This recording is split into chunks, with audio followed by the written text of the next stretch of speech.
Hello student, welcome back to our channel future academy education. चलिए start करते हैं TYF का consumer cooperative society final account, जिसका lecture number 2 है। Start करते हैं क्वेश्चन नंबर 1। लेक्चर नंबर 1 में हमने पूरा फॉर्मेट के बारे में बात किया था।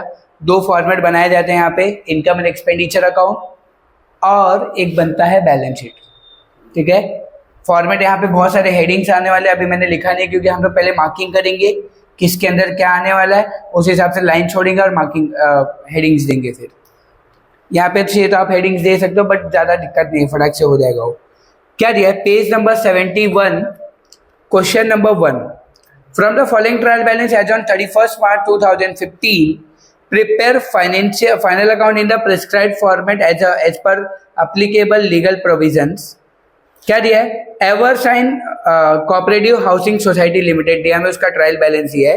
डेबिट साइड से शुरुआत करते हैं हम लोग। कैश ऑन हैंड कहाँ पे आएगा आपका, ये कैश एंड बैंक में, CB लिखो चलेगा। CB मतलब cash and bank, cash and bank CB। थोड़े यहाँ पे शॉर्टकट्स यूज करने पड़ेंगे गाइस, और जो शॉर्टकट्स मैं बताऊंगा वो हर समय अपने यूज करने। ड्यूज फ्रॉम मेंबर तो SD लिखना, सन्ड्री डेटर में आएगा ये। फॉर्मेट पढ़ा था ना हमने कल, फॉर्मेट निकाल के रख लो, चाहिए तो सामने सामने दिख सकते हो, फिर फॉर्मेट भी निकाल लो। आगे वाटर पंप कहाँ पे आएगा, वाटर पंप फिक्स एसेट में आएगा। डिपॉजिट फॉर इलेक्ट्रिसिटी डिपॉजिट्स मैंने आपको ना अदर आइटम में लिखवाया है, देखो अदर आइटम, तो OI लिखोगे आप। Deposit for water other item, देखो मैंने लिख के दिया है ना। प्रॉपर्टी टैक्सेस PE लिखोगे आप, प्रॉपर्टी एक्सपेंस में आएगा ना यहाँ पे। Water charges property expenses, common electricity charges establishment expenses, subscription to election fund यहाँ पे एस्टैब्लिशमेंट में आएगा। Office establishment, printing postage establishment, convenience कहाँ आएगा, एस्टैब्लिशमेंट लिख के दिया है ना कल। सब्सक्रिप्शन ऑफ हाउसिंग फेडरेशन ये भी आपका एस्टैब्लिशमेंट में आएगा। Audit fees establishment, security charges establishment. Clear है यहाँ तक, समझे अच्छे से। देखो याद रखो, मोस्ट ऑफ चीजें एस्टैब्लिशमेंट में आती है। आप क्रेडिट साइड में जाएंगे। Collection from member property, collection from member property मतलब ये पहला वाला जो यहाँ पे था, तो PE लिख दो आप चलेगा। प्रॉपर्टी एक्सपेंसेस दिया, collection from member service charges, और वहाँ पे क्या दिया है, डिपॉजिट। मेंबर्स डिपॉजिट है तो मेंबर्स डिपॉजिट, अच्छा वहाँ पे सर्विस चार्जेस, तो ये कहाँ पे आएगा, सेकेंड वाला जो है कलेक्शन फ्रॉम मेंबर्स, यहाँ पे E लिख दो चलेगा, EE। मेंबर्स डिपॉजिट, ये मेंबर्स का डिपॉजिट किधर आएगा बताओ, मेंबर्स का डिपॉजिट में आएगा। देखो थोड़ा फॉर्मेट में जाओ, फॉर्मेट में जाके चेक करो, मैंने कल फॉर्मेट बताया था ना तुमको, 6 वाला डिपॉजिट। देखो लाइब्रेरी में जाके चेक करना, डिपॉजिट करके एक फॉर्मेट पढ़ाया था क्या तुमको, तो वहां पे डिपॉजिट में जाएगा, तो D लिख दो। इंटरेस्ट ऑन FD, देखो यहाँ पे थर्ड आता था ना हेडिंग, इंटरेस्ट डिविडेंड, उसमें आएगा। ID लिख दो, ID इंटरेस्ट डिविडेंड। उसके नीचे वाला भी वही होगा, इंटरेस्ट ऑन सेविंग बैंक। फिर क्या दिया है, sinking fund balance brought down, sinking fund दिया है आपको, ओपनिंग बैलेंस। सिंकिंग फंड तो सिंकिंग रिजर्व एंड सरप्लस में आ जाएगा। स्टैट्यूटरी रिजर्व फंड का भी ओपनिंग दिया है, तो ये भी कहाँ पे आएगा, reserve and surplus. Subscribe share capital, याद रखो शेयर कैपिटल यहाँ पे आएगा, library. Surplus for last year, थोड़ा देखना लाइब्रेरी में जाके 11th वाला फॉर्मेट, 11th वाला हेडिंग, वहाँ पे मैंने सरप्लस फॉर लास्ट ईयर लिखवाया है तुमको, तो वो वहाँ पे आएगा, लाइब्रेरी में डाल देंगे। ठीक है, ब्रैकेट में चाहिए तो I और E लिख दो, इनकम एंड एक्सपेंडिचर में जाएगा लाइब्रेरी के। Additional information, authorise share capital, authorise कभी भी लाइब्रेरी में लिखेंगे बट खाली नाम के लिए लिखेंगे, उसको कहीं पे ऐड नहीं करना है। ठीक है, आगे डेप्रीशिएशन ऑन वाटर पंप, ये डेप्रीशिएशन बोला है वाटर पंप का, तो माइनस होगा डेप्रीशिएशन वाटर पंप में से। और सेकेंड इफेक्ट क्या होगा, यहाँ पे अदर एक्सपेंसेस है ना, उसमें डेप्रीशिएट, तो वाटर पंप को एक टिक कर लेना। ठीक है, आगे collection from member for service charges include, देखो कलेक्शन फ्रॉम मेंबर में ना कुछ चीजें इंक्लूड है, उसको हमें माइनस करना है। जैसे क्या दिया है, एंट्रेंस फीस 100 रुपये है, तो याद होगा entrance fees collection from member में से माइनस होगा, और सेकेंड इफेक्ट कहाँ जाएगा, सिंकिंग फंड में ऐड होगा। तो यहाँ पे लिखो लेस फ्रॉम, लेस करेंगे और ऐड टू सिंकिंग फंड। हमेशा याद रखना एंट्रेंस फीस कभी भी अगर एडजस्टमेंट में दिया हुआ है तो वो सिंकिंग फंड में डाल देना ऐड करके। Contribution for sinking fund, contribution for sinking fund भी दिया है, तो क्या करेंगे, सिंकिंग यहाँ पे कलेक्शन फ्रॉम मेंबर में से माइनस करेंगे और सेकेंड इफेक्ट सिंकिंग फंड में ऐड कर देंगे। समझा, यहाँ पे सिंकिंग फंड में क्या कर देना है, अपने को ऐड कर देना है। क्लियर है यहाँ तक, बोलो समझ में आया। चलो अब स्टार्ट करते हैं अपना मेन काम। इन द बुक्स ऑफ नाम लिखेंगे एवरसाइन, एवरसाइन कोऑपरेटिव सोसाइटी। ईयर क्या दिया, 2015। सबसे पहले क्या करना है आपको, हेडिंग्स दे देने। सब पहले हेडिंग्स दे दो। पहले यहाँ पे क्या आएगा, प्रॉपर्टी एक्सपेंसेस, फिर खाली पोस्टिंग ही बचेगा। प्रॉपर्टी एक्सपेंस में कितनी चीजें आने वाली है, 2 ही है शायद, 2 ही है ना। फिर स्टैब्लिशमेंट एक्सपेंसेस, इसमें कितना आने वाला है, चलेगा तो इतना ऑलमोस्ट छोड़ दे इतना। फिर आएगा अदर एक्सपेंसेस,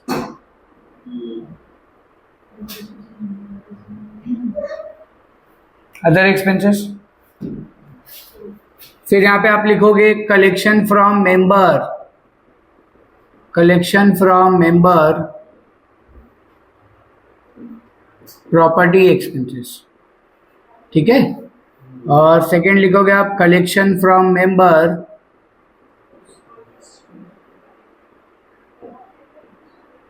सर्विस चार्जेस, ठीक है। इसमें आपको लाइन छोड़ देना है।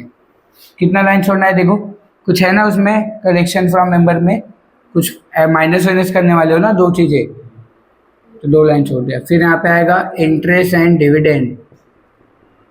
मैं थोड़ा शॉर्ट में लिख रहा हूँ, तुम लोग लिख लेना। इंटरेस्ट एंड डिविडेंड में 2 चीजें आने वाली है बस। अब यहाँ पे आएगा सबसे ज़्यादा ना मेहनत का काम इसमें ही है, हेडिंग्स देना। पहला है share capital, share capital underline, इसमें आएगा पहला authorise capital,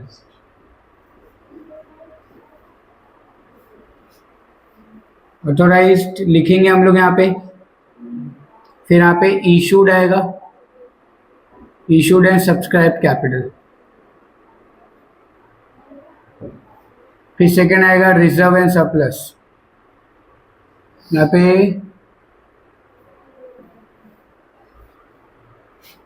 reserve and surplus. Reserve and surplus में सिंकिंग फंड दिया है ना, ओपनिंग बैलेंस दिया सिंकिंग फंड का, बोलो दिया है ना। ओपनिंग बैलेंस ऐड करेंगे, उसके अंदर एक और चीज ऐड करना है ना अपने को, सिंकिंग फंड में 2 चीजें ऐड करनी है ना सिंकिंग फंड में। अरे एडजस्टमेंट में दिया है ना, देखो एंट्रेंस फीस भी होगा उसमें ऐड। फिर स्टैट्यूटरी रिजर्व फंड भी दिया हुआ है ना गाइस अपने को, ये ऑलमोस्ट दिया रहता है, याद रखो। ये डायरेक्ट लिख देंगे तो आपका रिजर्व सरप्लस आ जाएगा, ठीक है।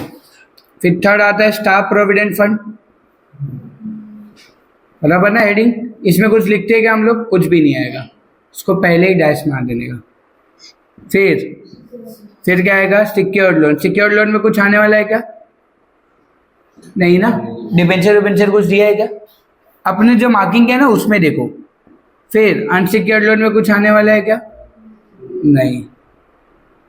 फिर उसके बाद डिपॉजिट्स, ये डिपॉजिट्स में एक आने वाला था ना शायद, मेंबर्स डिपॉजिट, तो उसके लिए एक लाइन छोड़ देंगे। फिर 7 करंट लायबिलिटीज, वैसे करेंट लायबिलिटीज भी है ना,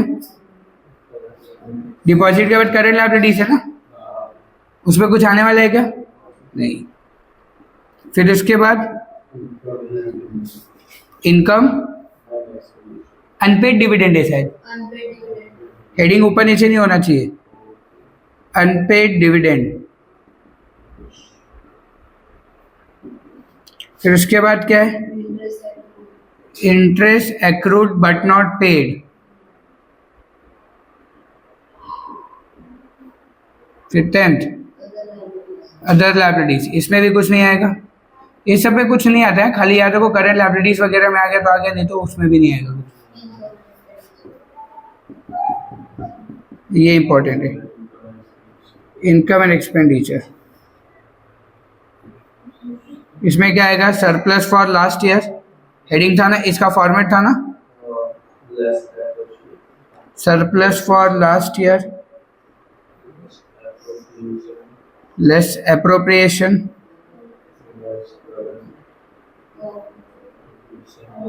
और ऐड करेंगे करंट ईयर सरप्लस ना, जरूरी नहीं सरप्लस आए करंट ईयर में, डेफिसिट भी आ सकता है। फॉर्मेट बना दिया हमने। अब एसेट का cash, cash and bank balance, इसमें दोनों आने वाले हैं ना, दो आने वाले। फिर क्या हेडिंग है? इन्वेस्टमेंट।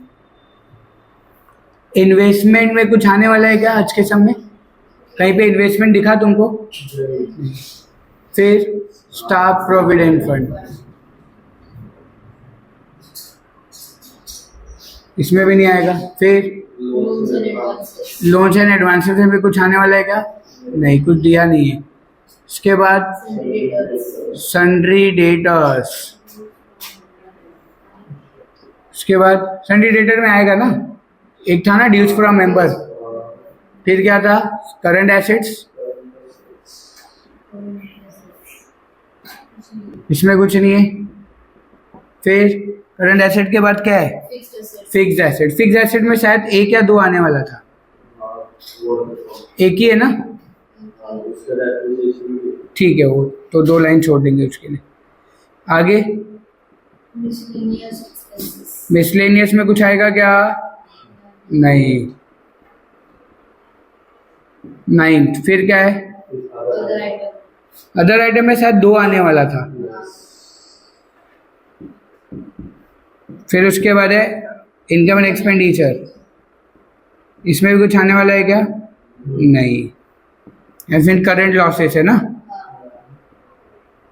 देखो खाली फुकट का हेडिंग बनाना रहता है अपने को, इसमें टाइम जाएगा आपका फटाफट, लेकिन हेडिंग याद है ना तो फटाफट लिख सकते हैं तुम लोग, कोई दिक्कत नहीं इसमें। ठीक है, हो गया काम है तुम्हारा। चलो स्टार्ट करते पोस्टिंग। बताओ क्या दिया पहला? कैश ऑन हैंड, यहाँ पे आएगा कैश ऑन हैंड कितना है? 3995। उसके बाद कैश इन बैंक कितना है? 144। देखना अमाउंट थोड़ा और रहेगा यहाँ पे। उसके बाद क्या दिया है? पहले पोस्टिंग अलर्ट, फिर बाहर निकालेंगे अमाउंट। हाँ, ड्यूज फ्रॉम मेंबर कहाँ पे आएगा? Sundry debtor, dues from member 52,903। Single है तो डायरेक्ट बाहर लिखेंगे 52,903। उसके बाद वाटर पंप कहाँ पे आएगा? फिक्स एसेट, इसका ऊपर ठीक है ना, तो अमाउंट कहाँ आएगा इसका? Inner column. कितना अमाउंट है?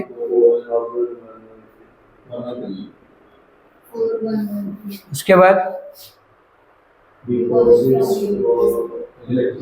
Other item, deposit for electricity कितना है? 595। उसके बाद वाटर डिपॉजिट कितना है? 380। और कुछ है? प्रॉपर्टी टैक्सेस कितने, कहाँ पे आएगा प्रॉपर्टी एक्सपेंसेस में? Property taxes 10346। उसके बाद वाटर चार्जेस भी प्रॉपर्टी में आएगा, कितना है वाटर चार्जेस?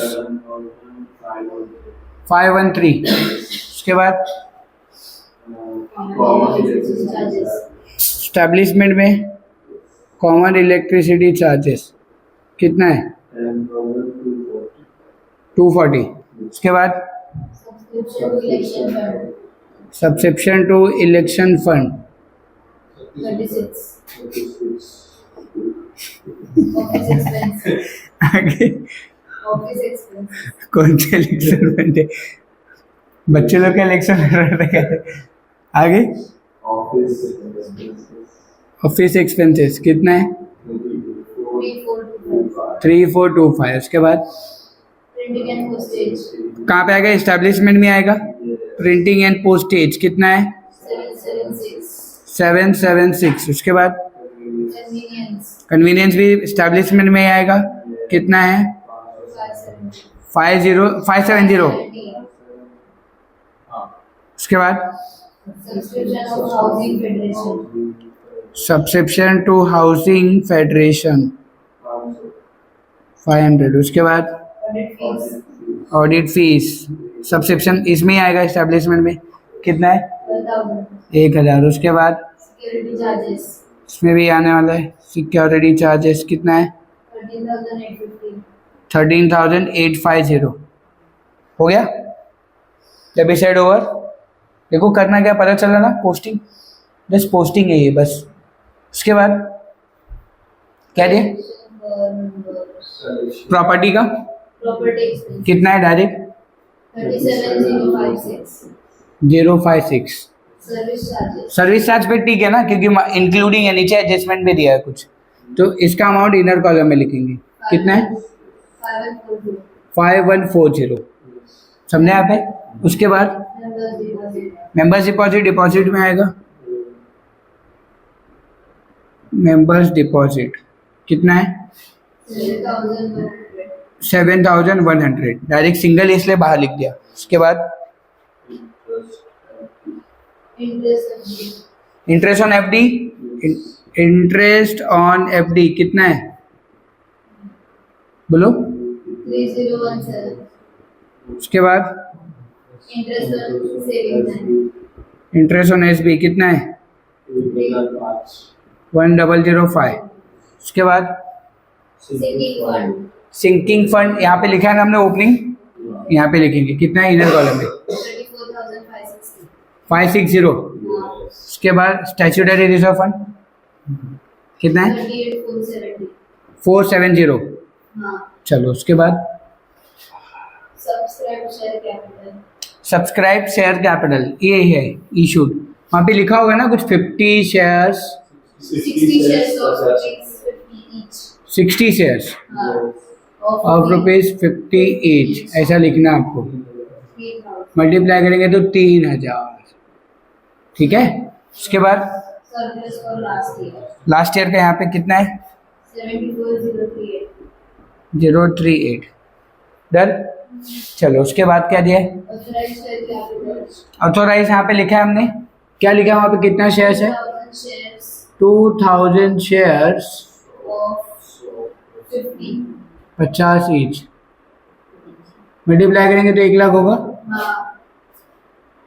1 लाख लिखे हो, बट इसको ऐसा बॉक्स मार देने का, तब याद आएगा कि हाँ इसको ऐड नहीं करना है। ऑथोराइज खाली नाम के लिए, उसमें ऐड नहीं होगा, खाली ऐड ही होगा इशूड। ठीक है? उसके बाद क्या दिया? यस।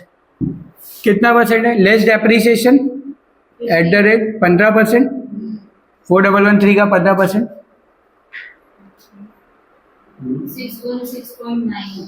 616 तो 617 ले लेता हूँ ना, डायरेक्ट माइनस कर देंगे। माइनस करना तो ब्रैकेट में डाल दो, थोड़े हम लोग प्रो हो गए ना अभी, तो माइनस कर सकते। 3496। ठीक है? अब डेप्रिसिएशन का सेकेंड इफेक्ट किधर आएगा? Other item, other expenses. Depreciation on water pump कितना है? 617। समझा बात यहाँ पे? उसके बाद क्या दिए? कलेक्शन फ्रॉम मेंबर में कुछ चीजें इंक्लूड है, उसको हमें एक्सक्लूड करना है। जैसे एंट्रेंस फीस का है, तो यहाँ पे आप माइनस करोगे कलेक्शन फ्रॉम मेंबर में से, लेस एंट्रेंस फीस। कितना एंट्रेंस फीस है? 100 रुपये। और क्या है? सिंकिंग फंड है ना, सिंकिंग फंड कितना है? 1440 माइनस कर दो तो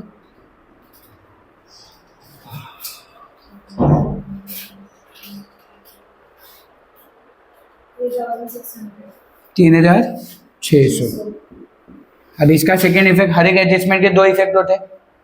इसका सेकेंड इफेक्ट क्या होगा? सिंकिंग फंड में ऐड हो जाएगा दोनों। ऐड एंट्रेंस फीस 100 रुपये और ऐड एडिशन लिख देंगे हम लोग। कितना है? 1440 प्लस करो कितना होता है? 36,100। क्लियर है? डन हो गया एडजस्टमेंट भी। चलो टैली करेंगे अभी। अब सबको बाहर निकाल लेते हैं। पहले सब अमाउंट को बाहर निकाल लो फिर टैली करो। पहले इधर के अमाउंट को बाहर निकालते हैं। प्लस करो कितना होता है?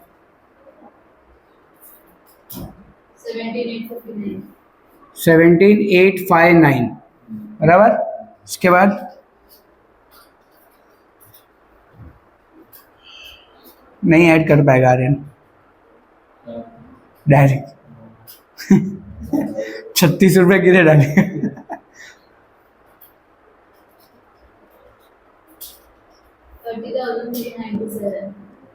3397 हो गए सब अमाउंट। ए अमाउंट बाहर निकालते 4,000।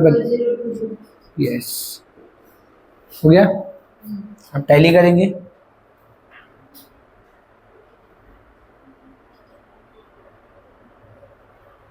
चलो प्लस करो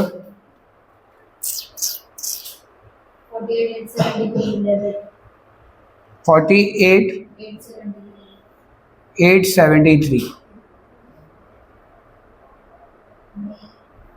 48,873 यहाँ का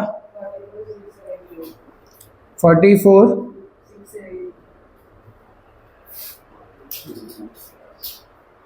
48,873 44,678 बड़ा अमाउंट ये 48,873 माइनस करेंगे। डेफिसिट आ रहा है यहाँ पे, आ रहा है ना डिफरेंस। डिफरेंस यहाँ पे तो क्या लिखोगे आप? 4195। ये क्या आ जाएगा? डेफिसिट।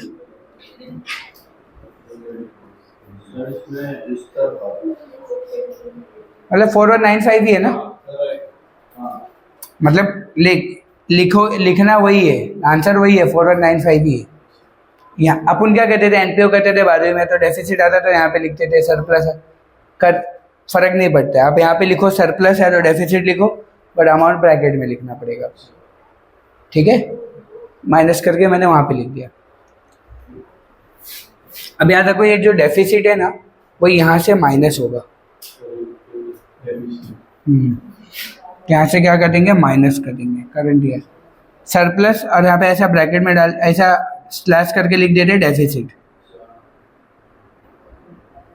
कितना है? 34,195। चलो अब करते बाहर निकालते इसको। प्लस करो कितना होता है?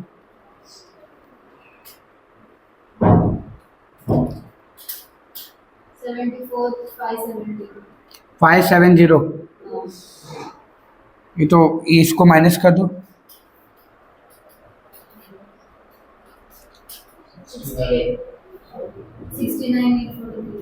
843। यहाँ का अमाउंट ये दो बाकी है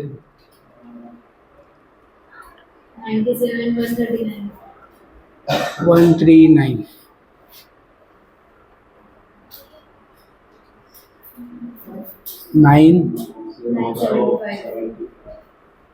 हो गया। सब बाहर निकाल दिया। टैली करते लायबिलिटी का टोटल करो, एसेट का टोटल करो।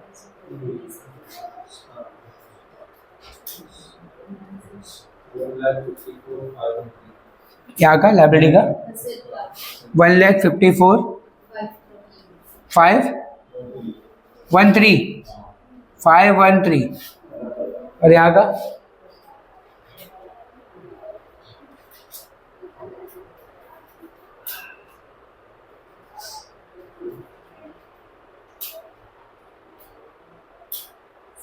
सेम आया 1,54,513 ये हो गया आपका टैली।